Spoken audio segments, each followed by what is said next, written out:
Hey guys, I got a new pedal board because I've recently downsized to less pedals. So I got a smaller pedal board, so I thought it'd be the perfect time to do a walkthrough and talk about the pedals that I use, why I use them, and what you should maybe have on your pedal board. So as you can see, this is brand new. Still has the tag on it. So we'll go through a complete pedal board setup, fresh out of the box. So I got a pedal train too, which is a pretty common size. So the first part, the easy part, and you don't want to get this wrong, is putting on your Velcro. Of course, you want to make sure you've got the softer side on the board. Pretty simple, you measure it out, cut, stick it down.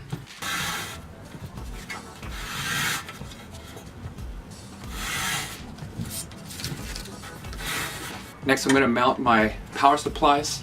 If you're just starting out, if you're trying to save some money, you can get a 9-volt adapter and a daisy chain, just daisy chain them together. But if you are going to do a dedicated power supply, I really highly suggest getting an isolated power supply, so that way each pedal is getting its own power. It's going to quiet your board. Depending on what kind of pedals you're using, it could quiet it down quite a bit.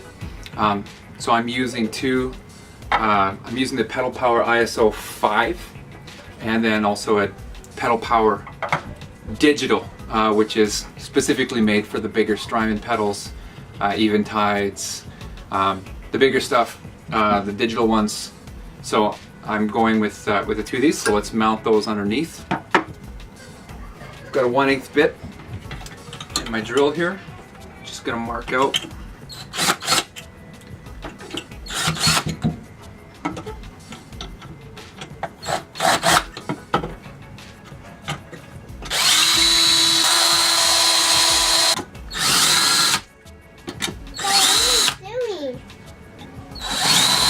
Putting my pedal board together.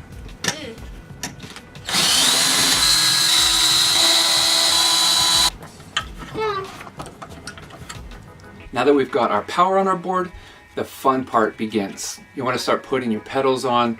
Before I wire them all up, I want to put them on just to make sure they fit. And when I put them on, I want them to be accessible. So the ones that I'm going to be hitting a lot, I want them to be in a place where I can get to them. And also, for the most part, try to get them in a logical order, kind of following my chain. So the first in my chain is my tuner. I definitely want it before my volume pedal, so that if I want to tune during the set, I can just turn off my volume. It really doesn't matter what kind of tuner you use, they all tune the same. So it's really just a matter of preference, what you want to have. After that, I go into my Bondi 2026 compressor. If you want to save some money, do you need a compressor? Not really. I like the tone that I get out of this. It fattens it up a little bit. You can set it, especially the Bondi. There's a lot of settings so that you can have the sensitivity set however you want. So when you're picking, it's going to like boost that signal a little bit. When you're really hitting it hard, it's going to tame it down a little bit and give you a more consistent sound.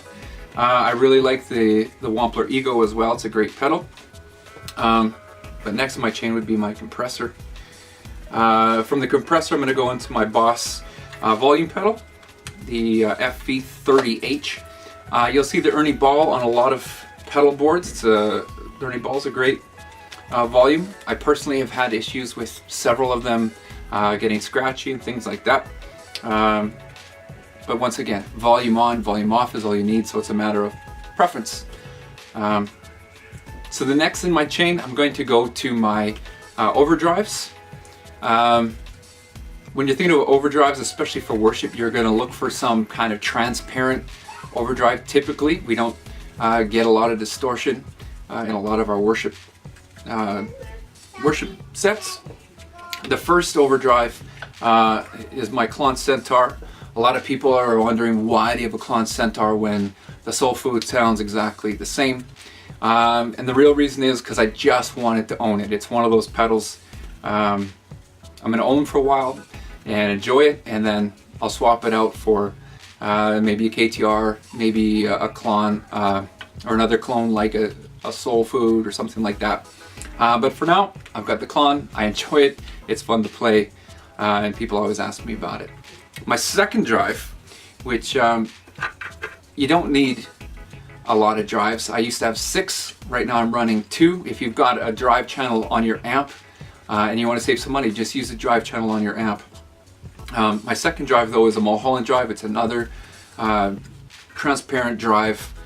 So I'm not going to get a lot of dirt out of it. So this, my first drive, it's almost always on.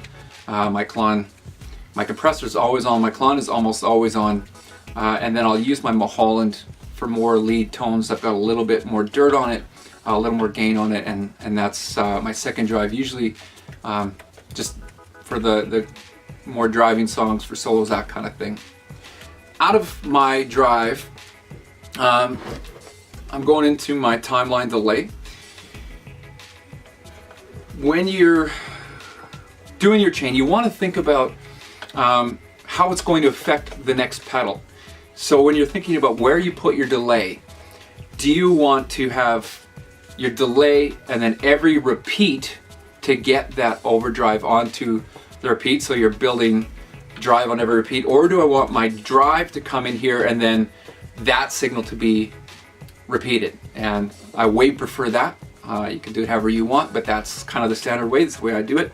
And then next I'll do my my reverb, for the very same reason that I don't want my reverb sound to be replicated. I want my repeats to be reverbed, if that makes sense to you. And then next, going into my ditto, for when I really mostly just use my ditto for practice, to practice lead lines and things like that. I don't use it during the set. I know a few people will use it maybe once in a while if I'm laying down some underneath tracks, some pad type stuff. I'll use it, but mostly just for practice. And last, I've got this, my buddy made this buffer, and I put the buffer at the end. You can really put it anywhere. A buffer is the kind of pedal you want to, it basically strengthens your signal. So often, or always, my amp is off stage at church, and I'll have a longer patch cord going to my amp. So the buffer really just boosts that signal going out, so that I'm not losing any tone between here and my amp, that it's going to keep that tone going. So now that I've got everything kind of where I want it, I'm going to grab I've got my power cords here, I've got my patch cords here, and I'm going to start putting it all together. Before I plug this in and check it out, I just want to do a quick word about worship pedal boards. You might be thinking this is a ton of money here, especially if you're starting out. The truth is that I have built this over a good number of years. I started out very simple, and I'm going to do a video later on about how you can get great tone for not much money. And the truth is, I haven't spent full price for any of these. I check my used market all the time. You look at these Strymons in Canadian dollars, they go for over $600 new. I paid $400 for each of them on the used market. The Klon Centaur, it can go upwards of 2,000 Canadian, $2,400, $3,000, depending on which one you get. I got it for 1,800 bucks on eBay. I'd sold a bunch of other stuff to get it, and I'm only going to keep it for a while for fun, and then change it out for a different overdrive. So keep your eye on the used market, your classifieds locally. Talk to other worship guys, see, maybe they know somebody who's selling something. You don't need to spend a ton of money. You're going to want a nice overdrive. Something transparent is great. But if you start off with a tube screamer, you can get used under 100 bucks. You've got a drive. You don't need a timeline delay. You can get a DD7 on the used market easily 120, 100 bucks Canadian, and that's got a tap tempo on it. It's going to be all you need for a simple little board. And delay, you don't need to go out and get a Strymon Big Sky or a Blue Sky. you can just get a Boss RV5 or RV6. You can find used under 150 bucks quite often, and those are really, really nice delays. I'll do a video on the RV6 in a little bit. So with those 3 pedals, you're gonna obviously want a tuner. If you can pick up a volume, you don't need a volume, but they're really nice for make the swells easier. So that's my pedal board, and all I've got to do now is to plug it in, make sure my signal path is working. Sounds good, and that'll be it. All right, board's done. Guitar into the board into the amp, and we should. Make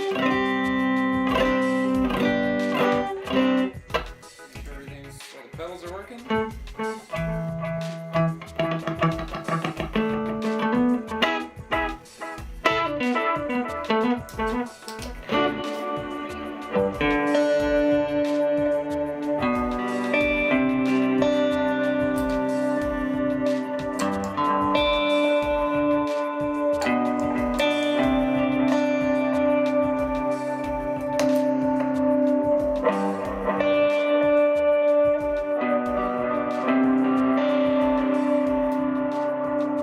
Alright, that's how I put mine together.